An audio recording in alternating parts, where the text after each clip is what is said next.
Hello and welcome to my vlog. My name is Annika and I'm a knitwear designer and knitter, of course, from Finland. Just a few things before we dive into the topic of today. Thank you for subscribing, for commenting, for buying my patterns, for buying me a coffee over coffee. How you pronounce it, I have no idea. Is it Ko-fi, coffee? Something. Anyway, at the moment I'm still working on the raglan dress that you probably saw in the last episode. I'm almost at the part where I should divide for sleeves and body. I'm still knitting this in tin silk mohair and tin pergand from Sannes Garn. It will be ready maybe for 2025 winter. Well, let's hope a bit before that. So yes, I am hoping to finish this before winter comes, or at least winter ends. And I hope to get to wear it while going to ice swim. Well, swim is in a kind of broad verb here because you don't really swim in the icy water. Well, some people do, but I don't. You just get in, stay there until you calm down, hopefully, and then you get out. That's it. If you follow me on Instagram, I posted probably last week a few tips about how to start ice swimming if you're interested. You don't really need much, just some water, of course, and maybe courage in the beginning. I recommend also to start swimming or going into the lake or sea during summer and then continuing it for autumn and then continuing it in winter. So those are some of my tips, but there are more on my Instagram post. If you're interested, leave me a comment and maybe I'll dive into it in my next episode or one of the following ones. I actually wanted to talk today about the dreaded S word. Well, maybe it's not dreaded for everybody, but for me it's kind of like, I don't know how I feel about it, but I'm going to talk about stash, yarn stash. There can be other stashes as well, of course. Why? There's gonna be a huge handicraft fair tomorrow here in my hometown, Tampere, and I already made a list of what I want to buy, which is very short. I think I have 4 balls of yarn on it. Why? Well, it seems that I have a quite large stash. Of course, the part where I worked for 2 years for a yarn shop helped to grow it.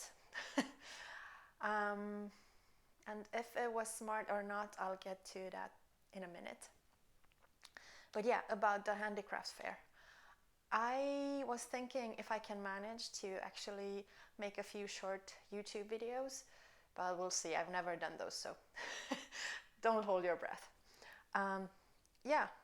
It's funny because I've been going there for many years. They have tons of yarn vendors and ready-made products and fashion shows and you name it. I mean, yes, they also sell tea and candy, I think. So it has changed. I mean, I still love going there and I like to see what people are making and what new yarn bases they might come up with and all that, but somehow it's lost its charm a bit.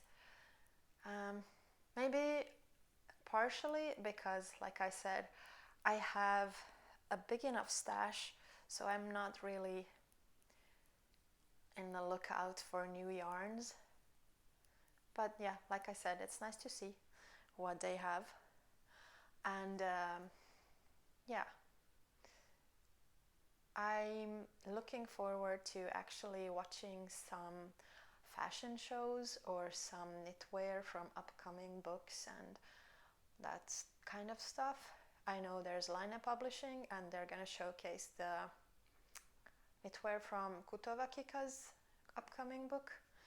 So that might be of some interest. I mean, it's always good to see what other people, designers are making. And maybe I'll participate in, they also have workshops, and maybe I'll participate in one of those and try out a new technique. I mean, there are other things than knitting in handicrafts. Yep.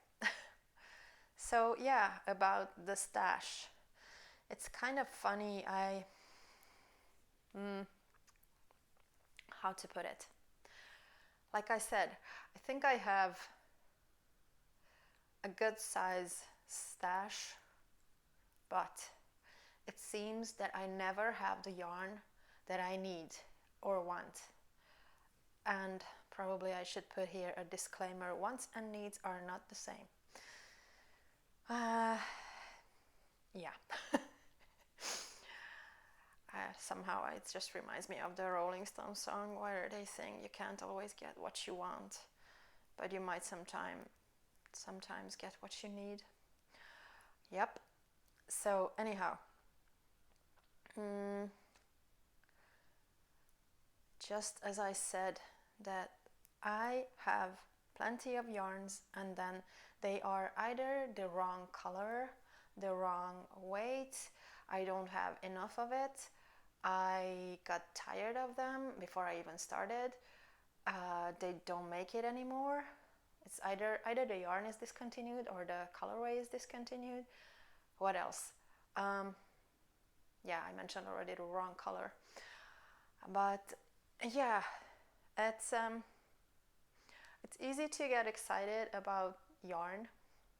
I admit that. I mean, of course, I like to feel squishy yarns and then maybe buy some and just, knit up whatever. But the truth is that I probably have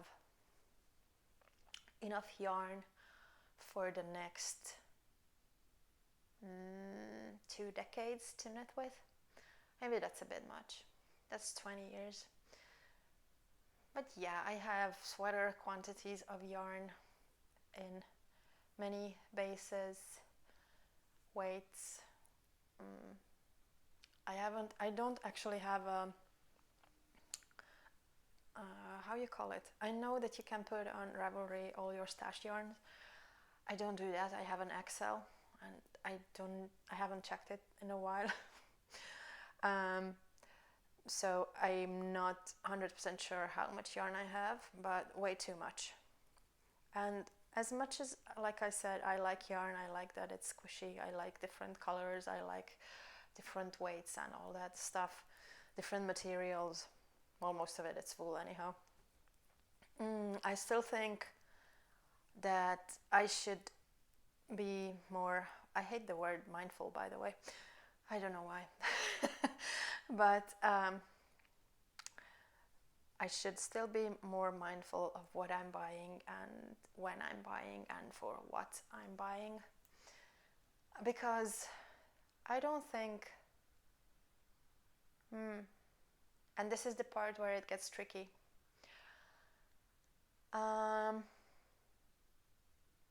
During COVID, people were buying yarn even though they did not know how to knit, which sounds very strange.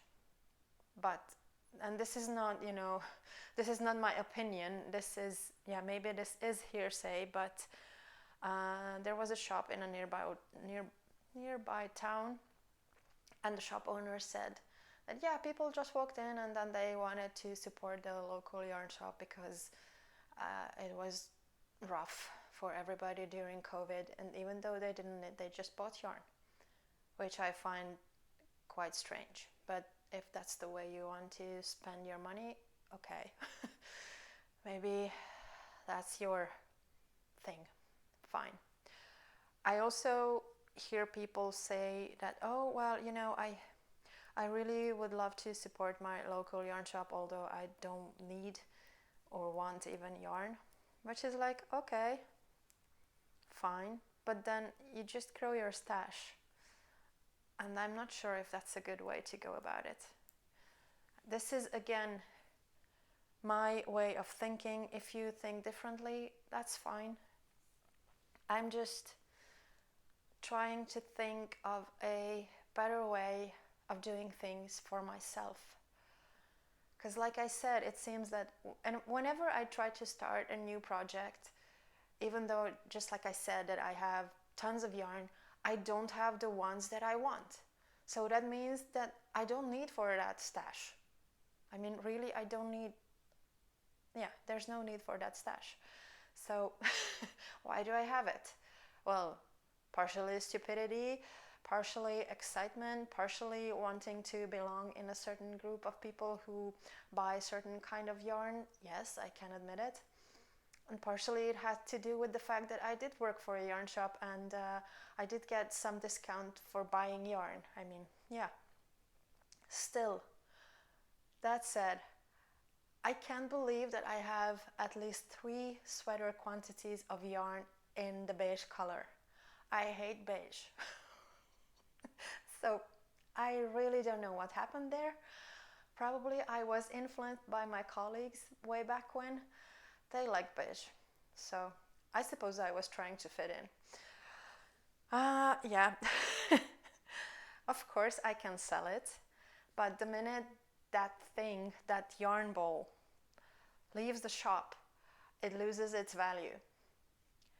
Yeah, I don't want to go into that too much, but you can find so many written articles about, the values of things, and yeah. Okay, I'm kind of trying to be coherent here again, which probably is not working. Anyhow, back to stash. So I was also considering that, and it seems that I am going that way, that I know the yarn brands or yarn bases that I like, and if I buy something, then I'll buy those, and hopefully will have already an idea in my head for them. But that said, I have probably, I don't know how many ideas per day about what to knit. Just, hundreds. But I don't have so much time, and I only have 2 hands. I can't afford to pay anybody to knit my things yet. Maybe in the future. And even then, I don't need so many things knitted. I mean, it's fun to be creative, and it's fun to come up with new ideas. It's fun to test, and yes, part of the reason why I have a stash is to actually try out certain things before I buy them. But like I said, that means that I have certain yarns that I love to work with again and again, so that works. But then I also have yarns. I have a big box of yarn for summer things. I hate summer knits, mostly. I mean, I just don't. Still, I have linen, I have silk, I have cotton in my stash. Why? Yeah, like I said, I can sell them. But it wasn't a good investment. And that said, talking about my stash somehow reminds me of Carrie Bradshaw and Miranda in one of the episodes of, was it Sex in the City? Yeah. Where Carrie is complaining about not being able to pay a down payment for a flat. And then Miranda asks, so how many designer shoes do you own? I don't remember her answer, but anyhow, the point is that she spent so much money on designer shoes that with that money she could have paid the down payment. I haven't spent that much money on yarn, but I did spend quite a lot of money on yarn while I was still working in a yarn shop. And I don't think that was a good investment, frankly speaking. I know I am privileged that I could do that, but I was also stupid to do that, frankly. Somehow it seems that I am easily, influence is one part, and then the other is I easily get excited if I see some new colorway or some yarn that I haven't bought before, and then I buy it, I don't know, 14 balls. Doesn't make sense, but yeah. So that said, I have a list for tomorrow. We'll see how it will go. I'm not sure if they have it, what I want. And yes, I also had a budget for yarn buying this year. Probably I overstepped it. Is that the right word? I did not have a budget while I was working for the yarn shop, but I should have had one. I had one before, and now I'm having the budget again, which is actually a good thing. I mean, you would think that it just, limits you, but it doesn't. I find, and this is also something that I read somewhere, that having too many choices and too many options is actually not a good thing. Your head will start to compartmentalize things, and in the end, if you have less, then I would say that it also helps with creativity. If you have all the options available in the world, you might not even know where to start. But if you have only like 3 choices, then it's easier to start. I hope it makes sense. There's probably science behind this. At least there is some science behind the art of choosing.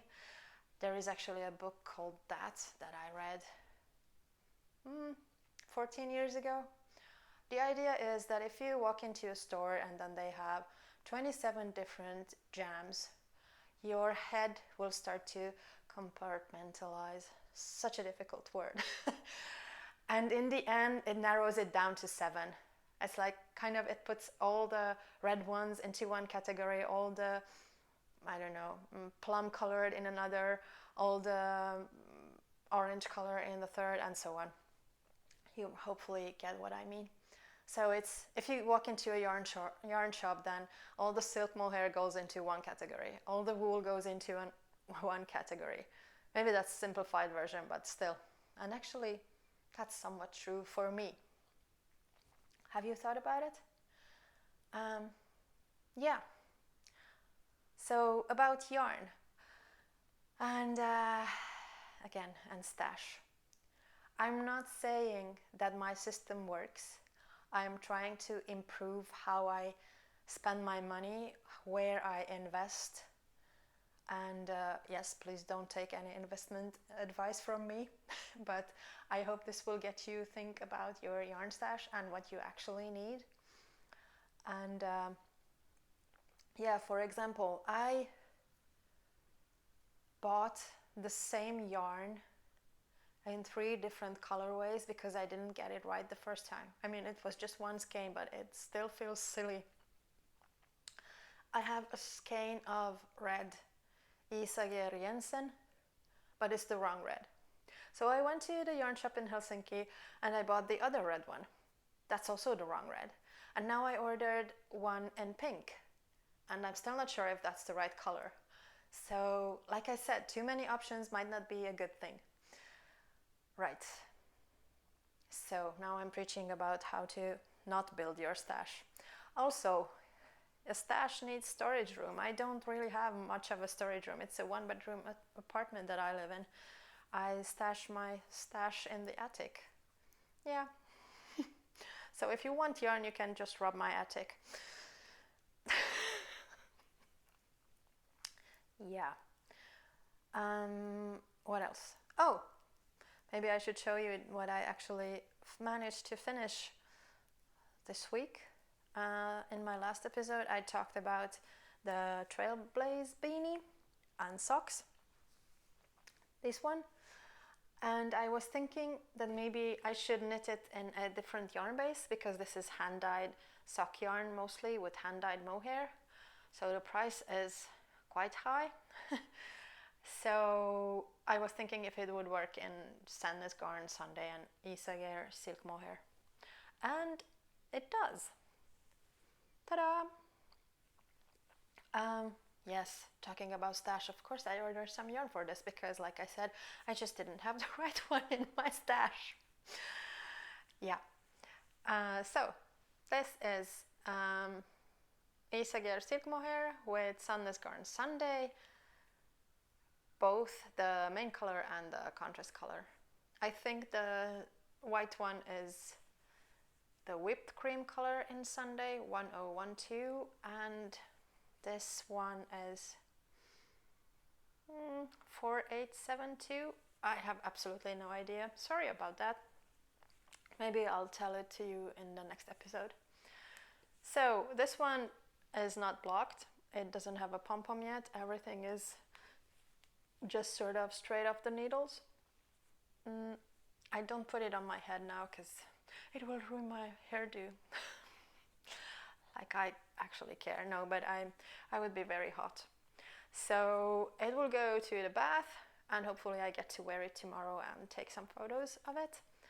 But I was also thinking about making a matching cowl, and since I don't have this yarn left anymore, I knit one in the same Sunday and Isager silk mohair. And this is just a simple straight up tube, nothing special. Well, depends how you look at it, I guess. It does have a tubular cast on and cast off. I noticed that some people are sort of afraid of the tubular cast on and bind off, or afraid might be an exaggerated way of putting things, but they don't like it. They find that it's is the word tedious, maybe, or difficult, or they haven't memorized it and that's why it's difficult, or something or the other. So let me know what you think about the tubular cast on and tubular bind off. I think it's tubular cast off in British and bind off in the US. Please let me know if I got that right. But I've done both of them so many times that I have memorized it, so I don't have an issue with it. It's rather simple once you get the hang of it, like with everything else. Like snowboarding is simple once you get the hang of it, but very difficult in the beginning. So yeah, about snowboarding, I hope that I can try this out once there is some snow and I get to hit the slopes. It doesn't look that good at the moment. It's very warm. It's almost the middle of November. Well, tomorrow it's the 15th, I think. And yeah, we had the first snow a few weeks ago and it melted, and now it's warm and sunny. Well, warm and sunny today, but it's been dark and grey for the past few weeks. But yeah, I think this would work fine below a jacket. Yeah, like I said, it's just a tube. I've been wearing this, well, even though I haven't finished it and this is not blocked, because it's just so nice and comfy. I mean, yeah, that's a funny word as well. Comfortable. Yeah, I'll show you the other side. I mean, this looks cool as well. I saw a jacket on someone on YouTube, not related to knitting, but it had color work looking like this. I mean, the wrong side out, and some brioche sleeves, and it was shop bought for sure, but it looked kind of fun, and I was thinking that maybe at some point I will do something similar. I mean, I will leave the wrong side out, but that will be a while. So that said, yeah, miracles do happen. I mean, this is such a simple design that I actually did grade the thing and wrote out the pattern before I started. I still have to write up the tubular bind off. I started that at some point, but sometimes it's tricky to explain simple things, or I try to over explain them. But yes, I should get to it, and then it will be ready for a test knit. So if you're interested, drop me a line or a comment. Anyway, if you are into these kind of simple cowls or not. And I was thinking that once this is done, I will probably put it in the bundle with the hat, so you can get it cheaper, because like I said in my previous episode, I don't know how I feel about putting out patterns that are so simple that even I don't know who could do it. I wanted to say something that might not be so funny for everybody, so let's scratch that. Anyway, but then again, I do understand that I don't necessarily understand what people think as difficult or simple, because I've been knitting for so many years. I sort of forgot what's simple and what's not.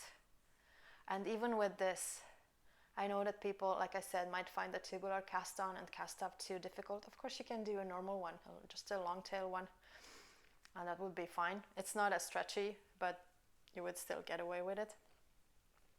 And yes, about not understanding what people are thinking or feeling or saying, I bumped into a funny thing.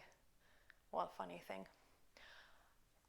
Maybe funny is not the right word, but I bumped into a vlog where somebody was talking about a knitwear designer and her designs as classic ones. And I was amazed because in my view, the designer's designs were everything but classic ones. So then I was thinking, okay, why is that? Maybe because my definition of classic knits and clothes are quite different from the one talking about those on her vlog, which is fine, but then I guess what I'm trying to say, then we're talking about two different things and we don't have a point where to cross.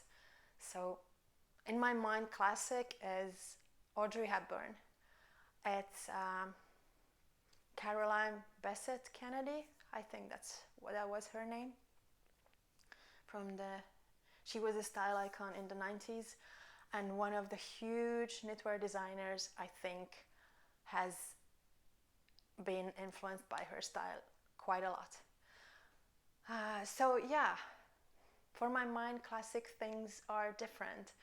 I don't see baggy sweaters as classic. They might be for some, like I said, but yeah.